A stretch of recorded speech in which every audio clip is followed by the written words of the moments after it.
Hello friends, welcome to the science plus channel. Previous lecture में हमने discussion किया था कि कोलिगेटिव प्रॉपर्टीज क्या होता है और किस कौन कौन से कोलिगेटिव प्रॉपर्टीज हमें डिस्कशन करने हैं। अब यहाँ पे हम नेक्स्ट कोलिगेटिव प्रॉपर्टीज के लिए रीड करेंगे and that is elevation in boiling point. तो सबसे पहले हमें ये जान लेना है, एलिवेशन का मतलब होता है इंक्रीज होना, बढ़ना। बॉइलिंग पॉइंट का डेफिनेशन क्या होता है? तो सबसे पहले हम क्या करेंगे, बॉइलिंग पॉइंट को डिफाइन करेंगे। तो बॉइलिंग पॉइंट क्या होता है? अगर किसी को हम पूछें कि बॉइलिंग पॉइंट क्या होता है तो आप बोलोगे कि जिस टेम्परेचर पे लिक्विड बॉयल होना स्टार्ट हो जाए, जबकि ये उसका करेक्ट डेफिनेशन होता नहीं। डेफिनेशन क्या होगा? It is the temperature, it is the temperature at which the vapour pressure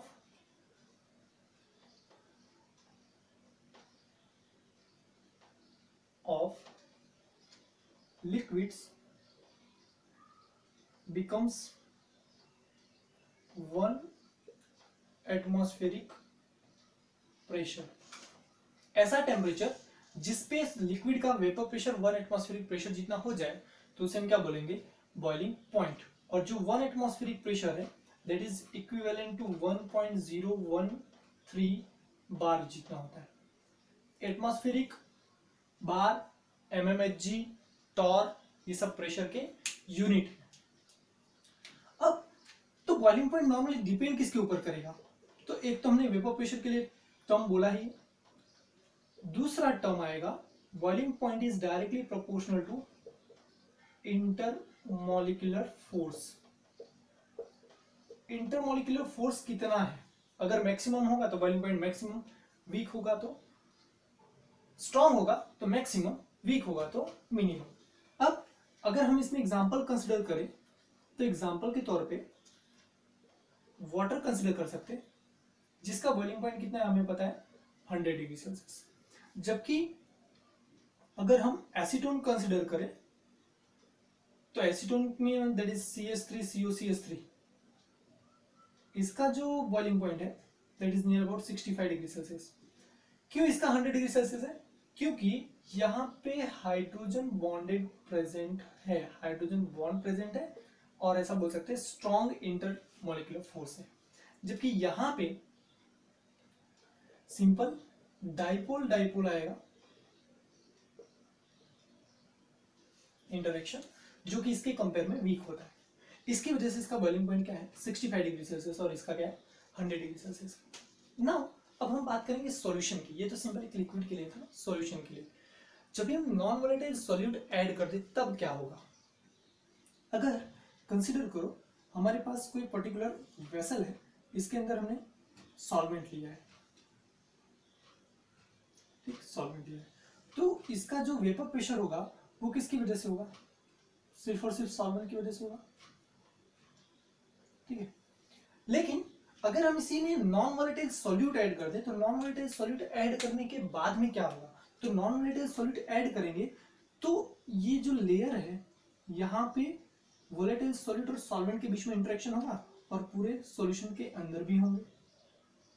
अब जो रेट ऑफ वेपराइजेशन था किसका? सॉल्वेंट का, तो वो क्या हो जाएगा? डिक्रीज हो जाएगा। क्यों डिक्रीज हो जाएगा? क्योंकि यहां पे सॉल्यूट और सॉल्वेंट के बीच में इंटरमॉलिक्यूलर फोर्स क्या हो जाएगा? बढ़ जाएगा, इंक्रीज हो जाएगा, जिसकी वजह से उनका कन्वर्जन वेपर फेज में डिक्रीज हो जाएगा। Due to that when non volatile solute is added to liquid solvent, then the vapor pressure of solutions is less as compared to that of pure solvent।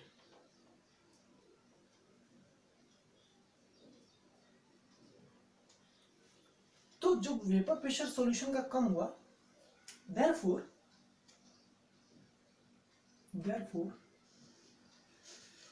higher temperature is required for increase the vapor pressure equal to 1 atmospheric pressure। Solution का कम होगा, इसके लिए higher temperature is required for increase the vapour pressure of solution. Solution के vapour pressure को बढ़ाने के लिए 1 एटमॉस्फेरिक प्रेशर जितना करने के लिए हमें और ज्यादा टेम्परेचर देना पड़ेगा। Therefore that is your elevation in boiling point. तो इसके ऊपर से हमें स्टेटमेंट क्या मिला, एक रिलेशन मिला, that is vapour pressure of solution containing non-volatile solute is less than pure solvent, is less than vapor pressure of pure solvent। अगर हम ग्राफ के थ्रू कर समझे, अगर ग्राफ ड्रॉ करें on the basis of number of experiments, तो वो graph हमें कैसा मिलेगा, that is for the graph of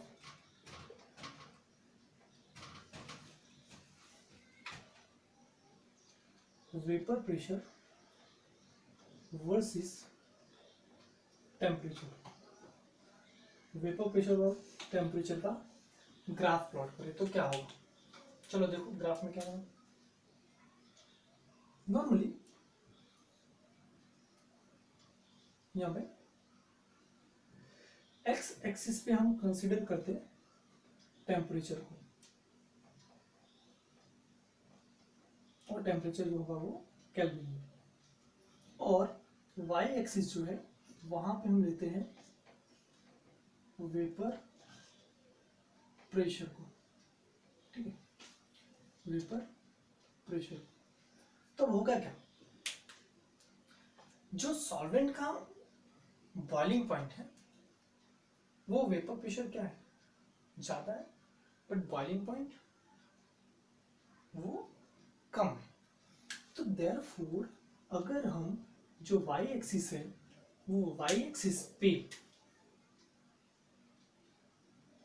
suppose यहां पे दैट इज 1.013 बार या 1 एटमॉस्फेरिक प्रेशर, कुछ भी मेंशन कर, इतना है, तो जो सॉल्वेंट का मिलेगा ग्राफ कुछ ऐसे फॉर्म में मिलेगा, जैसे जैसे टेम्परेचर बढ़ाएंगे वैसे वैसे वेपर प्रेशर क्या होगा उसका बढ़ेगा, वेपर प्रेशर बढ़ेगा तो वो कुछ ये फॉर्म में मिलने वाला है।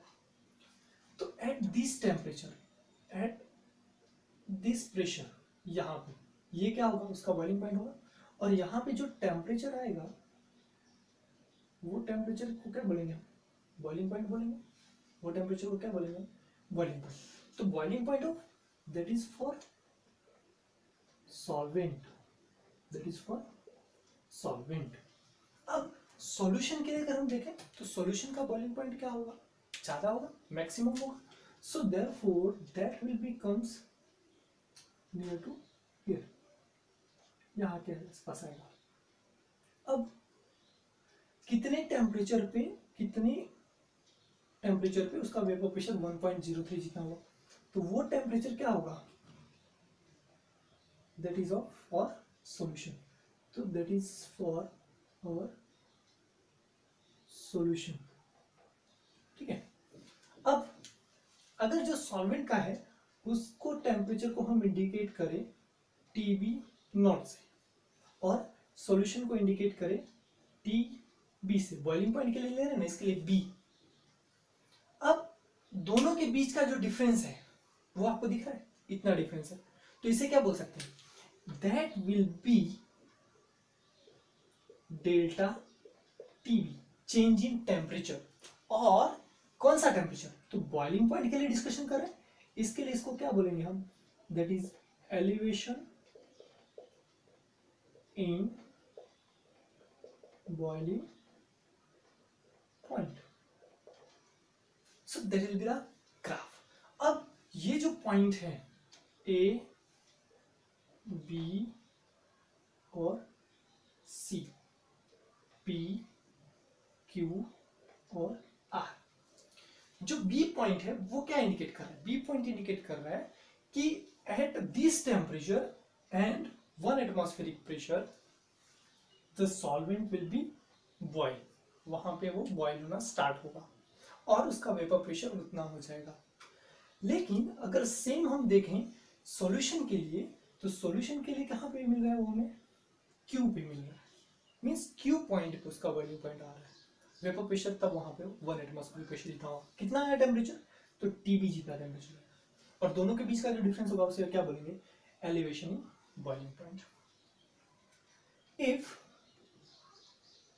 TB naught is the boiling point of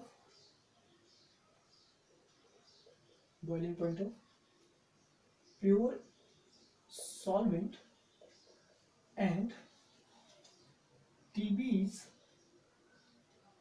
boiling point of solution, then elevation in boiling point delta TB will be equal to कितना होगा? Maximum minus minimum. तो TB minus TB not,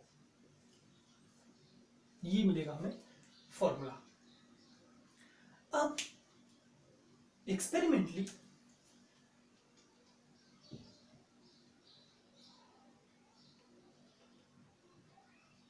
it is obtained that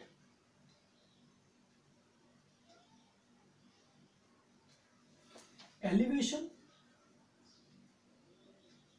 in boiling point is directly proportional to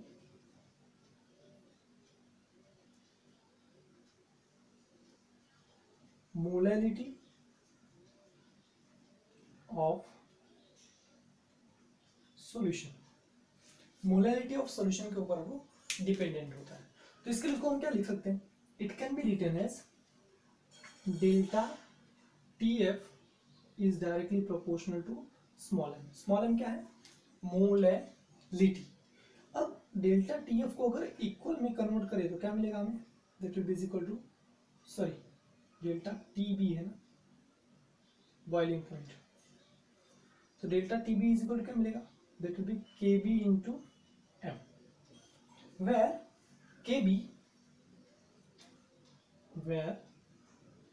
KB is molar elevation constant। उसको क्या बोलते हैं? Molar elevation constant. और it is also known as KB is also known as ebullioscopic constant। Okay, so that is the relation between delta TB, KB and M। अब unit क्या होगा KB का? Unit of KB क्या होगा? तो KB को अगर सब्जेक्ट बनाए तो ये कहां चला जाएगा? नीचे। तो डेल्टा TB किस में आएगा? केल्विन में। मोलैरिटी का यूनिट क्या होता है? मोल पर केजी। तो केजी कहां चला जाएगा? ऊपर। तो केल्विन केजी मोल इनवर्स, ये हो जाएगा उसका unit. If molarity is equal to 1 molar, अगर मोलैरिटी 1 मोलर हो किसी भी सॉल्यूशन का, then delta TB will be equal to KB। Delta TB is equal to क्या मिलेगा हमें? KB मिलेगा। तो इसके ऊपर से अब स्टेटमेंट फॉर्म होगा कि KB को हम डिफाइन कैसे करेंगे।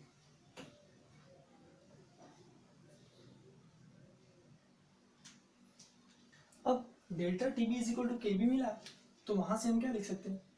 Therefore Kb और molar elevation constant, molar elevation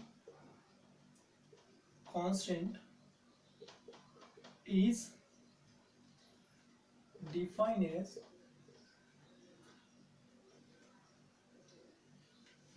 the depression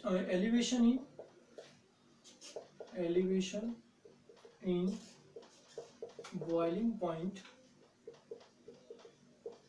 of 1 molar solution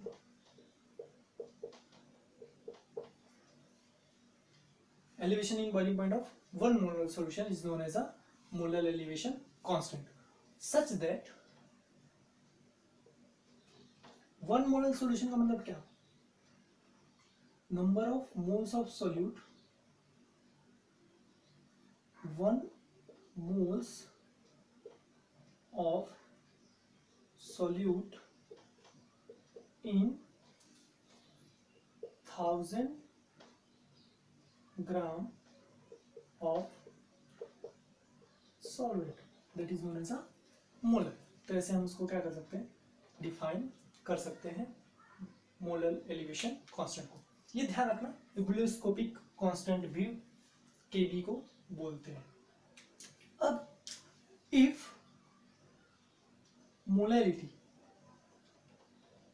is equal to क्या होता है, mass of solute that is WB, हमेशा हम सॉल्यूट को B से इंडिकेट कर रहे हैं, divide by molar mass of solute that is capital MB into mass of solvent, इसको हम किससे इंडिकेट करेंगे, WA से, इनटू 1000. क्यों, क्योंकि ये किस में रहेगा, ग्राम में रहेगा. तो अब ये वैल्यू हम सब्स्टिट्यूट कर दें कहां पे, ये इक्वेशन में. So delta TB is equal to क्या मिला हमें, KB इंटू M, और delta TB is equal to क्या होता है, KB इंटू M की जगह पे WB into 1000 divide bye MB into WA, MB into WA, ये हो जाएगा हमारा मेन फॉर्मूला.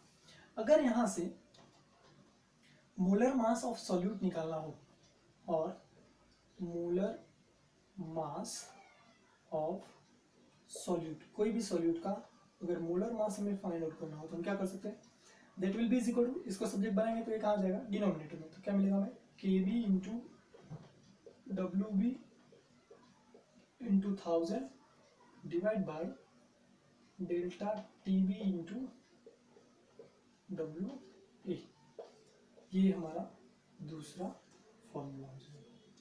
ओके, सो ये फॉर्मूला के बेसिस पे हमें बहुत सारे न्यूमेरिकल्स मिलेंगे, और ये दोनों फॉर्मूला इंपॉर्टेंट है क्योंकि बोर्ड के एग्जाम में इसके बेसिस पे क्वेश्चन पूछा जाता है और पूछा जाएगा. 3 मार्क्स और 4 मार्क्स के न्यूमेरिकल होते हैं, उसमें से क्वेश्चंस होते हैं. एक न्यूमेरिकल है पहला वाला, that is boiling point of benzene is 353.23 kelvin when 1.80 gram of non volatile solute was dissolved in 90 gram of benzene, the boiling point is raised to 354.11 kelvin.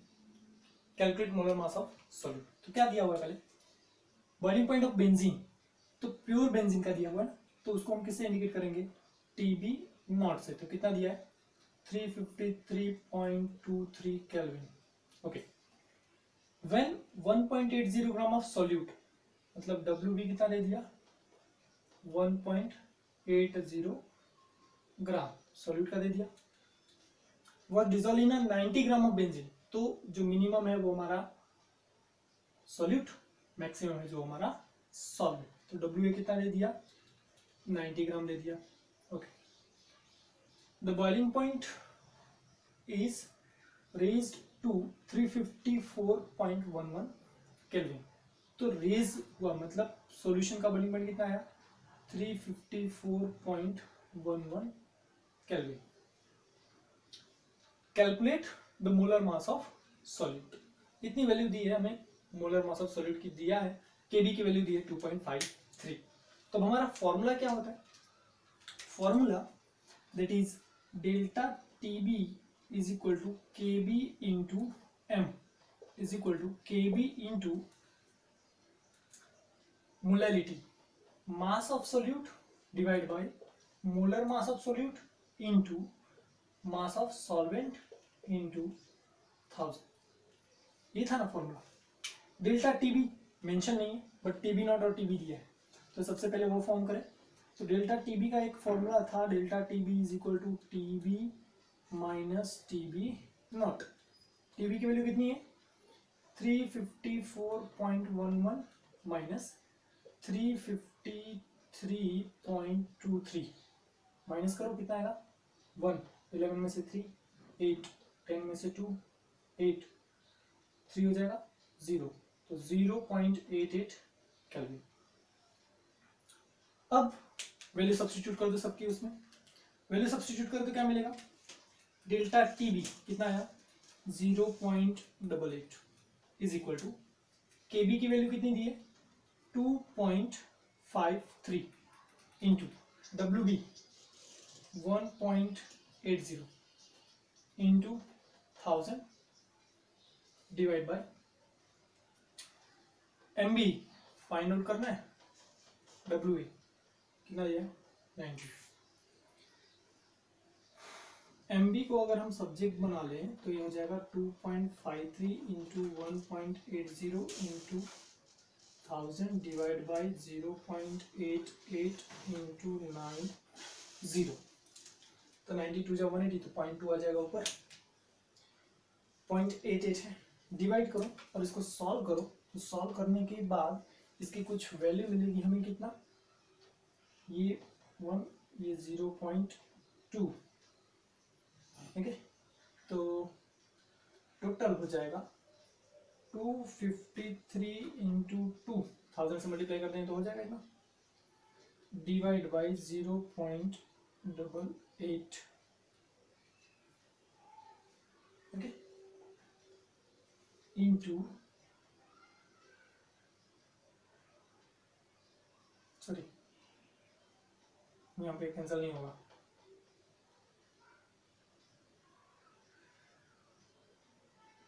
1.80 divide by 90 करो, 250.3 और 25.3 into 1800 हो जाएगा, 1000 से multiply कर देंगे, divide by 0.88 into 90 cancel हो जाएगा, 9 to 20।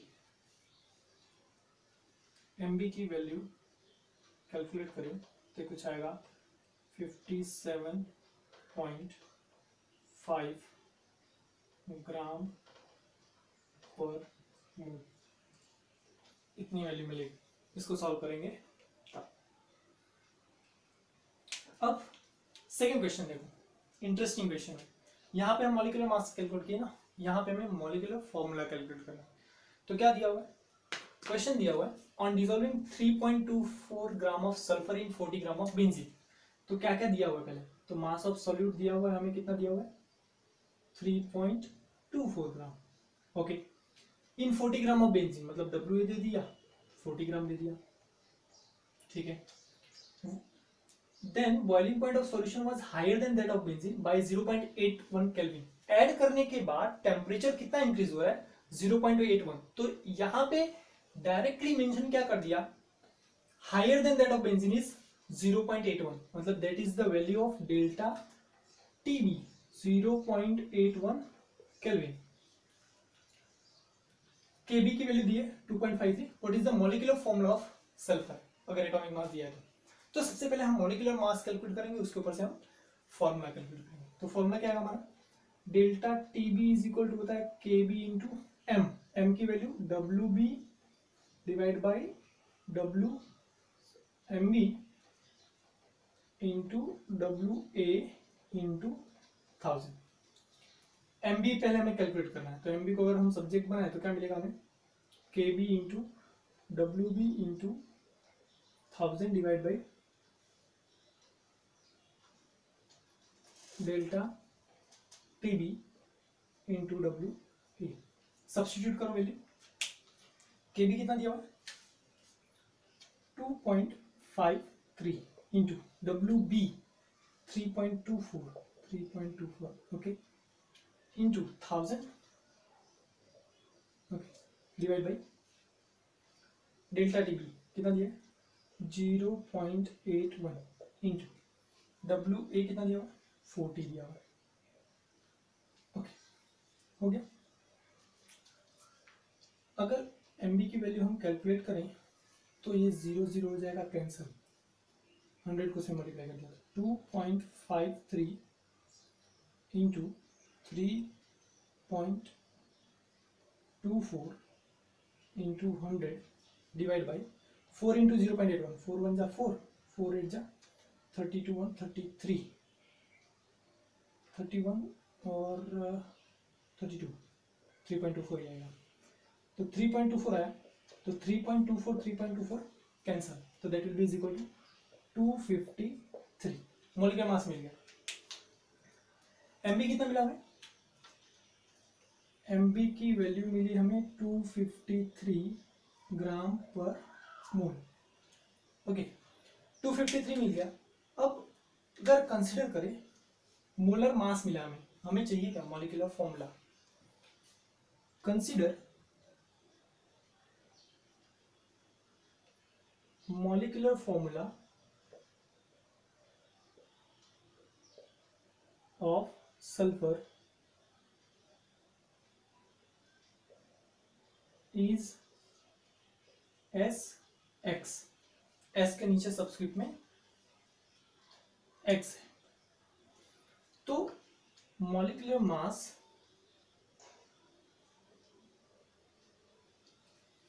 कितना दिया है 253। तो 32 इंटू एक्स एटॉमिक मास कितना है 32 ना, और उसका फॉर्मूला कितना दिया हमें SX। Therefore 32 into X is equal to कितना हो जाएगा 250 हो जाएगा। The sum of atomic masses that will be equal to molecular mass. तो यहां से अगर हम x की वैल्यू निकालें तो x की वैल्यू मिलेगी 253 divide by 32। Okay, so that will be equivalent to near about 7.9 something, or equal मिलेगा 7.9 that can be equivalent to 8। Point में नहीं होगा, नॉन स्टोकियोमेट्रिक में नहीं होगा, स्टोकियोमेट्रिक में होगा। therefore formula of molecular formula of sulfur is S8। ये होगा हमारा आंसर। ओके यहां पे ध्यान देना, कंसिडर किया कि SX जितना उसका मॉलिक्यूलर फॉर्मूला, जैसे O है तो O के नीचे सबस्क्रिप्ट में क्या लेते O2 N2। सेम सल्फर के लिए वहां पे हमने क्या लिया S इंटू एक्स लिया, सबस्क्रिप्ट में SX है SX that is a symbol of sulphur. Molecular mass कितना मिला हमें 253, एटॉमिक मास कितना दिया 32। तो एटॉमिक मास और मॉलिक्यूलर मास का रिलेशन क्या है, molecular mass is sum of atomic masses of all the atom present in the molecule. तो 32 इंटू एक्स करेंगे तो कितना मिलना चाहिए हमें 253 मिलना चाहिए। तो वहां से हमने एक्स की वैल्यू फाइंड आउट की तो दैट विल बी 8। तो देयरफॉर जो एक्स की वैल्यू है वो हमने सब्स्टिट्यूट कर दी तो हमारा फॉर्मूला क्या हो गया S8 sulphur. Okay note down कर लो।